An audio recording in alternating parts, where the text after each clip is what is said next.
Good evening, Lisa. Good evening, Andrew. Good evening, Mama. Martha's here too, helping, or so she thinks. Well, More Heidi High. yes.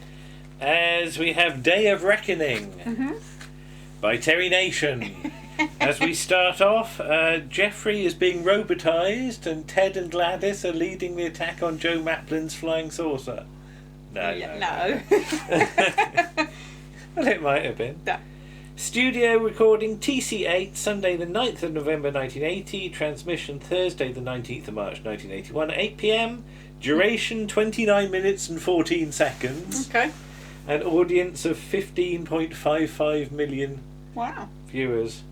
Guest stars are John Barden and Dorothy Vernon, Berman. Sean Curry, and Stuart Fell and Derek Ware, and we'll get to them in a minute. Yes, but so we start off in the staff room and everybody's getting ready for a load of sports events, aren't they? So something about the starting pistol or something, and then Sylvia's got a load of tennis rackets, and then She says she's one short. yeah, and they're going to have a three-legged race. And what's Mr. Partridge going to do? He's going to keep out of it on the beach. Yes. Mr. Partridge has definitely got my attitude to Sports Day. Did you like Sports Day at school? No, I was appallingly bad at sports. Yeah. Though, as I don't know if I've mentioned it on go these on, say videos, it. Yeah. but Go on. you used to get stars Yeah. for athletic achievements. Yeah. And I got 1 star Yeah. for effort Yeah. because I couldn't do hurdling because the hurdles were half as tall as me. Yeah. So there was absolutely no way I could jump over them. So they set You could up, run under them. I could have limboed under them. They set up some little cones with bamboo, and I jumped over those, and I Yeah. got a star for effort. I was vaguely proud of that You star. got a star. Yeah. Okay, well done.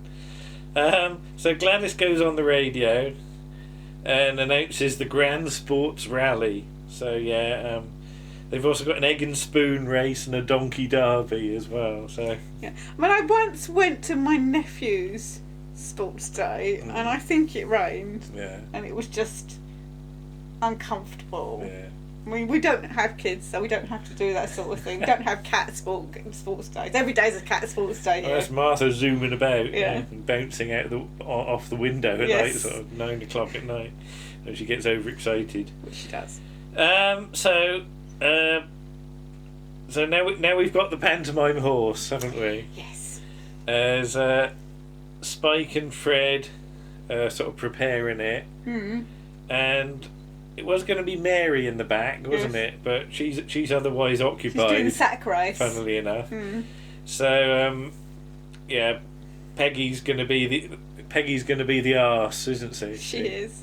'Cause- Yeah, because we were trying to work out, because from what's going to happen in a few minutes' Yeah. time, the 2 people that are going to be in the pantomime horse, Yeah. we were trying to work out who'd be at the front and who'd be at the back. Yeah.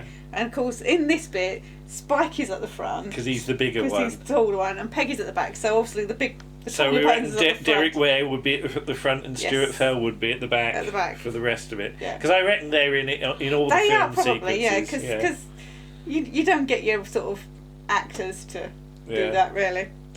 Yeah. So there's a lot of pantomime horses about on the telly at this point. Yeah, 'cause because you've got Dobbin. You've got Dobbin in Rent-A-Ghost as well, haven't you? So Peggy's grateful for the chance to do a bit of acting. Even though she's not going to be seen. I know, but she'll know she's there. Should they have a rear view mirror? And she says she's getting quite a rear view from Yes. where it is. Yes, because in true Doctor Who monster fashion, Yeah. Spike can't see anything apart from directly in front of him. Now apparently he's got a rubber bulb in his gob that if he squeezes it, Yeah. powder will come out the mouth Nostrils. and the nostrils. So he squeezes his bulb and powder comes out. Where does it come out? It comes out of the other end. The botom. The botom, yeah. Yes. And Ted bemoans the fact that the previous comic they had no taste because he must have wired it up, I suppose. Yes. And you've got to have taste in comedy. Fred offers to flip with his whip. And Peggy's, to let them know when they're Peggy's going. concerned about that. Yes, how hard are you going to flip? Then a horse box materialises. Yes. And a man jumps out and says, no. No, this is Cecil Patton from West Bergholt, Colchester.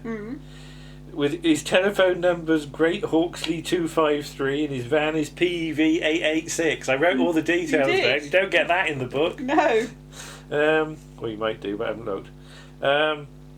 So everybody comes out, don't they, to start getting ready for the thing, and then the bloke's delivering a new white horse. A new white horse. And a horse. A new white horse, as opposed to the old white horses. Your white horses, do do do do do do. Yeah. And he recognises Fred Quilly. Yes. Because he knows he was a jockey who was involved with Big Mac in Brighton. And at the mention of Big Mac in Brighton, Fred runs off. Yes. And then Spike has to sign the paperwork, doesn't he? For the horse. Yeah. Yeah. Yep. And then he gets given the horse's reins. Yeah, and I just put real horse nuzzles pantomime horse, yes. And I said good horse acting. Yeah. It's either good horse acting or they've put something on the What do horses skin. like? I don't know, sugar. No. I don't get that involved with horses, funny enough. Do you want to demonstrate on me what the horse does? You just nuzzles him, that's all you need to say. So the horse gets led off by the pantomime horse, yes. Doesn't it? And they're going to take it off down the beach. No, they're going to take it to the stables, but they take it on the shortcut via the beach, which provides a very funny scene. This is probably one of those sort of things that gets used a lot in clip shows, doesn't it? Because I don't know quite why. They're just suddenly tired, aren't they? Yeah, they're riding it. And the pantomime horse is on top of the real horse. Yes. Walking along by the beach. Mr. Partridge is having... Well, what time is it? It's the afternoon, isn't it? He's having a snack of whiskey and a banana. That's a very Mr. Partridge snack. Yeah, and there's a wonderful thing. He's got his banana in his hand and his whiskey in the other end. He's got a little half bottle of whiskey. Half bottle, yeah. And he looks at one and he looks at the other and then he chucks the banana and away drinks the whiskey. In one of Nick's films, what was the one with the ghosts where I was the cameraman? I can't remember what it's called now. Yeah. But I had to play the cameraman, and whenever we cut back to me, I had to drink from cans of beer and cider or pretend to. And there's one bit where I sort of don't know which one to have, and that was my tribute to Mr. Partridge. All right, okay. Yeah. So yes. Later on, Geoffrey and Gladys are bemoaning the fact that it was a bit of a damp squib. This. Yes. The sports day, because there were no donkeys for the donkey derby. Because Fred's in his chalet and won't come out, basically. So Ted has gone to sort of talk to him, and he sort of gets him out, and can't read your writing. Yes, okay. But there's this talk about what he got up to when he got in sort of trouble with the jockey club, didn't he? Because basically, did he pull a race, or was he bribed to pull a race, or something like that? 8 years ago, he was offered £200 from Big Mac to pull a horse. Yes. So, in other words, to make the horse not win. Yes. Is that right? That's what it means. Yeah. Geoffrey, like me, is all a bit confused about this. Yes. But Big Mac is a right villain, and he lost £5,000 because of this or something. Because he'd obviously put bets and things like against that. Yeah. the horse. Again, don't ask me about how it all works, but apparently he was nicked for GBH. And he got 12 years, but clearly he's done good behaviour because he's now out. And given that the bloke recognised him, then that's why Fred's nervous, because these people never forget, and will he come after him with a razor blade or something like that? That's very Brighton Rock. Is it? Yeah, because I think there's a bit in Brighton Rock where Richard Attenborough. Oh, you were in... Slashes. Don't make you jump. Oh, you were in Brighton Rock. What a performance. Sorry. Yes. Okay. I think it was a Sporting Life they were talking about. Okay. Yeah. They're completely different. All right. Well, whatever. Well, Sporting Life is closer No, to Brighton Rock is mentioned in Adventure in But yeah, Sporting Life is Spain is, and Space. Spain and Space. Yeah, but never underestimate. No, never underestimate. You never understood me, or something. What? Says Fred or something. I don't know. The police never understood. The police never understood him because Jeffrey says they should call the police. Yeah. I thought he was like the he lived with the police and then they fell out or something. No. Yeah. So should they tell security? Because a hitman could book in as a camper or something like that. And they should ask the barber shop if anybody wants to buy razor blades. That's a stupid line. So in Fred and Mr. Partridge's chalet, Mr. Partridge is snoring like a good one, isn't he? Mm-hmm. Do I snore? Sometimes. Okay, don't hear me. No. I talk more than snore. You do don't talk I? more than snore, yes. I wake up and say weird things. Shit. Yeah. don't say rude words. So Fred goes to look outside, doesn't he? Opens the door and he's worried. Then he starts moving the wardrobe in front. And at one point I thought he was going to get squashed by the wardrobe. I don't know if that was scripted or whether we just lost control of it. Makes a right meal of it, yeah. So he puts the wardrobe in front of the door, which wakes up Mr. Partridge. Mm.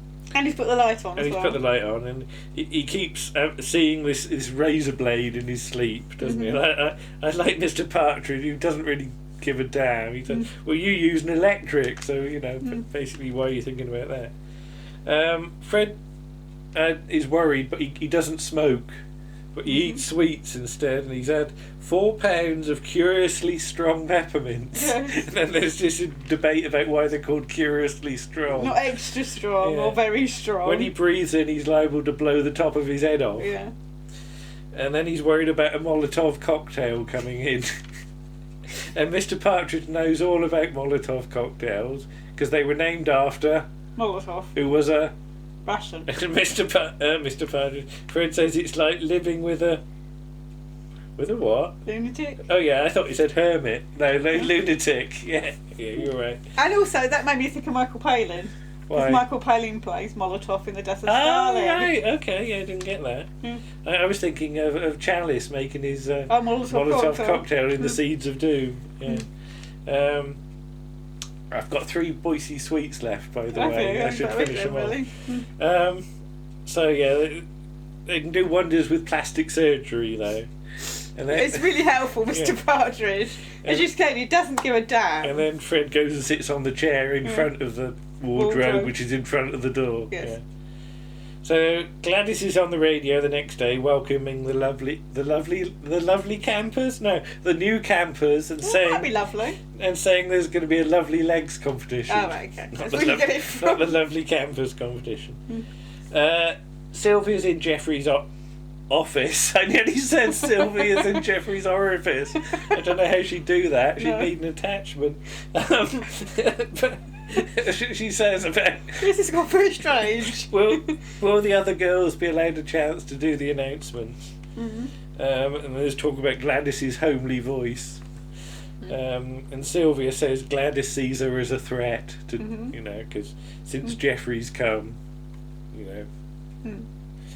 all the girlies are after him, aren't they, basically? Yes. Honest opinion? He's okay. He's alright. I think it's because he's so different from any of the other men at the holiday camp. Yeah. That he's a bit sort of posh and a bit suave, I guess. Because you can never quite get Rene in Hello Hello, No, I definitely don't get Rene. No. Okay. It must be like a French thing. But yeah, but Gladys is a very outgoing. What is Jeffrey's hand motion? He's still doing this, and then he realises what he's doing and puts his hands together like he's doing boobs. Bosomy boobs. Bosomy boobs. Bosomy boobs. Yeah. Are they different for boobs? Yeah, more bosomy. But this is getting silly. But Gladys comes in and Sylvia sort of brushed off, isn't she? She's sent away. Yeah, and Gladys says Jeffrey shouldn't be alone with her. Especially with his divorce coming through. And she's very obvious. Yes. Though his divorce isn't coming through, because there's a plot point about, or a plot line about that in a few. But he's keeping everybody at arm's length, which Gladys isn't too... She's noticed, yes. So the list of campers, there's Mr. and Mrs. Ron Armitage. It's that thing about the Mrs. Armitage doesn't have a name. Yeah. That always annoys me. That, you know, she's not Mrs. Ron Armitage. No, she's Mrs. Whatever. Somebody Armitage. Yeah. Well, it's like, and I'm going to go slightly off, but it's like Georgia Tennant. Yeah. She gets very cross if she gets a letter to Mrs. David Tennant. Yeah. And she's like, no, I have I've got a name. And I think she got one to Mr. and so Mr. Georgia Tennant. And she's like, yes. Oh, well, got her own bed. Yeah. So yes, she's got a name. Put the person's name on the envelope. But yeah, Mr. and Mrs. Armitage are booked in at Chalet 10 late. So Peggy's seeing them to the chalet. Yes. And he claims that they're on their honeymoon. Yes. Or something. They're, quite frankly, they're both getting on a bit. As he says, a bit too old, yeah. Well, you could have a honeymoon. Yeah, they could be late bloomers. Late bloomers. You don't see her bloomers. So Peggy goes next door and starts to listen with a glass. I love how she licks the top of the glass so she can get a better Does that sound. actually work? I don't know. My dad used to not lick the glass, but my dad occasionally would put a glass up against the wall and listen to the neighbours. What were they doing? I don't know. I'll have to try that. You don't need to here. I don't need to. So yeah, Peggy has a listen. Now this is where the gears crunch a bit. I'm sorry. This is a bit sort of they just about get away with it. But so they start talking about when are we going to do it? Should we wait 3 days? And of course, initially that's all right because that's Peggy thinking about they're talking about who on their honeymoon. But then basically, when are we going to do the hit? And this all revolves around a Big Mac. Yes. Now it's not a burger. No. It's a big Macintosh that the bloke is wearing, and I just thought, oh dear. And basically, they're thieves, and they're going to steal from the chalets. They've got keys to all the chalets. Yes. They've got a master key. Yeah, where did they get them from? Some fence security going on. Okay. So, hearing this, Peggy assumes that they've been sent by Big Mac. Yes. To do the deed. To do the deed. Right. What was that? I don't know. So she runs off to the pool. Well, she runs off to find Ted, and she comes across Mary, who's giving somebody a sort of golf lesson. Was it crazy golf? Yeah. I think. Yeah. Do you give crazy golf lessons? Well, I don't know. If she's giving it, or she's just playing it with him, or what. Yeah. So she's sent off to the pool where the lovely legs competition is underway. Yeah, this made me wince a little bit. Yeah, well, and me, to be honest. There's Ted's doing it, and he wants the girls to hoist their skirts up. Because they've got a sort of screen, haven't they? And you can with see numbers. With numbers, and you can see the bottom sort of from the knee down. And they're sort of they're 50 skirts, so 50 skirts come to the knee. Yeah. So he wants them lifted up a little bit, and there's all this sort of shuffling, and there's a bit of netting under there because obviously a lot of 50s dresses had net under to push them out. That was the style. And then he sort of runs his hands up and down their what is legs. it? Their ankles and things. Calves and things. And it gives Yvonne the creeps, doesn't it? Barry very matter-of-factly says, well, somebody's got to do it. And then one of the legs is one of the legs, a pair of the legs, one leg. Some of the legs are hairy. Two of the legs. And it's Spike, who's come dressed as a funny scoutmaster. Yeah.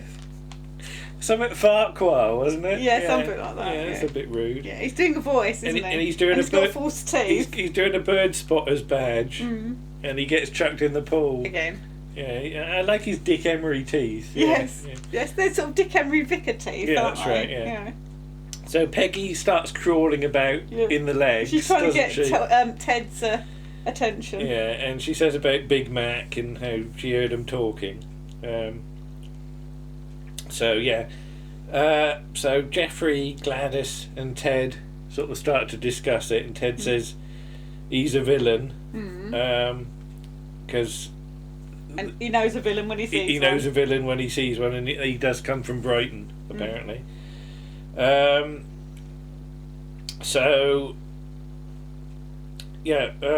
Don't tell Fred because it'll only worry him. But basically, he's in for a spanking, isn't he? So could they buy him off? And Ted reckons it would take £200 to do it, which is an awful lot of money for them. Yeah. But it's not a problem because he can organise things. He can do a fiddle. He can do bingo fiddles and a betting fiddle and things like that. He says he doesn't do this regularly, but you know. Yeah, nobody believes that. Yeah, not even Jeffrey. Because he'd like sort of take money from campers for bets that he says were certs, and then not just take the money and you know. Jeffrey's not keen on swindling the campers, and Ted's argument is, are you a humanitarian? Yeah. Do you want to see a bloke duffed up with a razor? So who to do the deal then? It's got to be Jeffrey because he's got authority. And it's a thing between seeing a bloke maimed for life or diddling the campers. And I like the thing that Jeffrey sort of fills out of his depth, but Ted said, well, when you wrote in, you said you could do the job, as though this is like a regular thing that you've got to do. So Peggy goes to Fred, and Fred won't let her in because it might not be Peggy. Yes. Though she proves it's her by saying that he makes holes in the sheets with his toenails. He doesn't cut them. Do you want to comment on that? No. Or not? Right. Do I get holes in me socks? You do. Yes. He's got a fencing mask on when he emerges, though. She gives him some coffee and a cheese sandwich. But he's not taking the mask off, so she could get spaghetti. You wouldn't even get spaghetti through that. It's a fencing mask. And sticking plasters. Yes. What's sticking plaster going to do? But after the razor, just in case he has a razor. Right. Just in case he is spanked. So then there's a hoedown in the ballroom, isn't there? And Barry and Yvonne look so fed up with it. But they're doing all the sort of with like straw hats and dresses and things. Yes. Gingham, is it? Is it Gingham? Yes. Yeah. Plaits. Plaits, yeah. Barry looks like the bloody straw man, doesn't he? From the Scarecrow. The Scarecrow from Wizard of Oz. I was going to say the Wizard of Ooze. No, he wasn't that oozy. And they do barn dance lessons. Yes. I don't care tonight. I'm just going for it. Okay. So there's a ladies' excuse me quick step. So Jeffrey and Gladys go and have a look at the villains. Are they both villains? Well, she's clearly dodgy, isn't she? She knows all about it. She knows what's going on. She's an accessory, if nothing else. Yeah. So, so Jeffrey and Gladys are sort of dancing. Sylvia wants to cut in, but is told to go away again. And then you can see Peggy with sort of overpowering a bloke. Yeah, she's kissing him, and he looks rather alarmed. Yeah. So Yvonne and Barry are not happy, and they keep trying to butt in, don't they? Spike's dressed as a funny snail. Yes. And I really thought we were going to see him like on his front at one point. He's got a big shell and googly eyes as well, hasn't he? On springs. Yes. So I thought it was his funny Monoptera for a second. No, that's a different one. Yeah. It's similar though because it's got stripes and things. So it might well be based on it because he's got antennae as well, hasn't he? How do antennae go? Okay. So Spike, as the snail, goes to ask the woman for it to dance, but she don't want to. But eventually Ted takes her off instead. So Jeffrey has a word with the bloke. Yvonne and Barry are ushered away by Gladys and Spike. So Jeffrey sits down and says, "I know all about you, and I know all about Big Mac." So basically, £200 and leave tomorrow. What if I say no? Well, you've probably got a police record. Yes. And he doesn't put up much of a fight, to be honest, does he, really? It's fairly easy for Geoffrey. So 6 a.m. tomorrow, an envelope and a newspaper exchange, basically. Yes.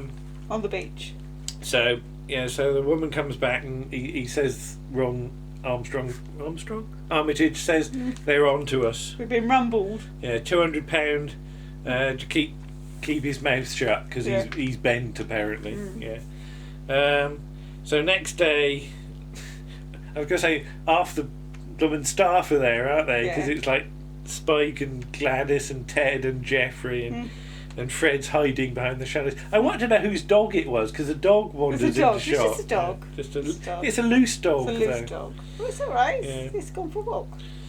So Spike does the exchange with the bloke with the newspaper. They just walk towards each other and give each other newspapers. But they do this little sort of turn. Well, I was going to say dramatic music with shots of feet and things like that. Because there's only so many shots you can do with that, and they do it quite well.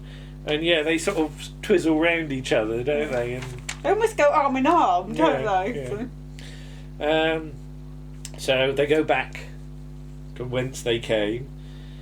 And they sort of run off at the end a bit, don't they? But because of the misunderstanding, they both ended up with envelopes with £200 in. Yes.